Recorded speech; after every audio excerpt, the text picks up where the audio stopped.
everybody and welcome back to my channel. I just went on the coupons.com website and I found out they added some new coupons if you guys are interested in that.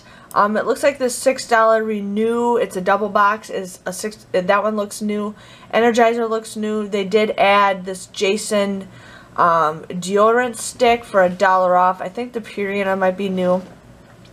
But they also added this, yeah, I guess the Purina is new because they added this high protein for $1 off of 2. They added some Lysol coupons, and then they added some McCormick coupons. So here we got $1 off of 4 of the dry gravy mixes, which I'm gonna do this anyways because there might be some deals coming up, you never know. And then we have $1 off the food coloring, so $1.25 off. And then we have $1 off of 2 herbs and spices. So I'm just going to print those off because you never know if you need them or not.